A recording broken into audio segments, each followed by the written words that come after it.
अहिल्यानगर जिल्ह्यातील पाथर्डी तालुक्यात असलेल्या मढी कानिफनाथ महाराजांच्या यात्रेमध्ये मुस्लिम समाजाच्या व्यावसायिकांना बंदी घालण्याचा ठराव करण्यात आलाय।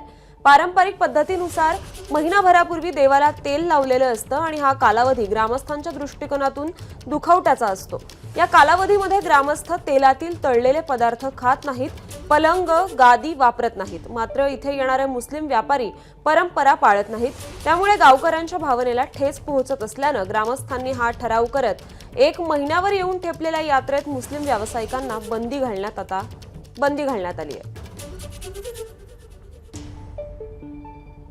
हे व्यापारी लोक या ठिकाणी येऊन हे कुठल्याही प्रकारचे या ठिकाणी त्यांच्या परंपरा आमच्या त्या पाळत नाहीत आणि त्यामुळे कुठेतरी या भाविकांच्या मनामध्ये एक त्यांची कुठेतरी भावनांना ठेच बसल्यासारखं या ठिकाणी वातावरण होतं आणि म्हणून आज आम्ही या ठिकाणी ग्रामसभेचा या ठिकाणी ठराव घेतलेला आहे की जसं कुंभच्या धर्तीवर योगीजींनी जसं त्या ठिकाणी मुस्लिम व्यापाऱ्यांना बंदी केलेली आहे, तशीच आम्ही या ग्रामसभेच्या ठरावामध्ये मुस्लिम व्यापाऱ्यांना बंदी केलेली आहे। या संदर्भात अधिक अपडेट्स येत आहेत आपले प्रतिनिधी सुनील भोंगळ।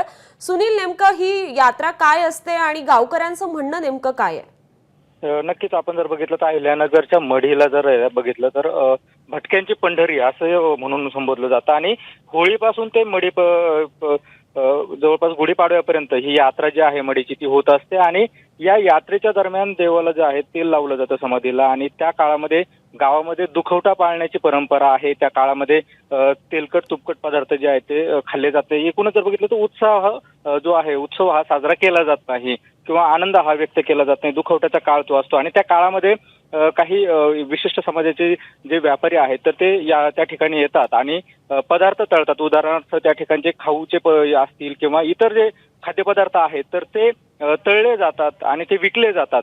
त्यामुळे कुठेतरी या व्यापाऱ्यांना जे आहे ग्रामस्थांनी विरोध दर्शवलेला आहे। त्याचबरोबर त्या ठिकाणी पलंग जो आहे तर तो वापरला जात नाही। जमिनीवरती खरं तर भाविक जे आहेत ते बसत असतात किंवा ग्रामस्थ बसत असतात। त्या काळामध्ये पलंग लावून हे व्यापारी जे आहेत ते खाद्यपदार्थ विकत असतात किंवा इतर जे आहेत तर त्यांचे वस्तू ज्या आहेत ते विकत असतात। या कारणानं कुठेतरी संबंधित त्या गावातील जे नागरिक आहेत, जे भाविक आहेत त्यांच्या भावना दुखावल्या जातात आणि त्यामुळे त्यांना विरोध करण्याचा जो निर्णय आहे तर तो ग्रामसभेच्या ठरावामध्ये घेण्यात आलाय। श्रुती, धन्यवाद सुनील, आपण दिलेल्या या सविस्तर माहितीसाठी।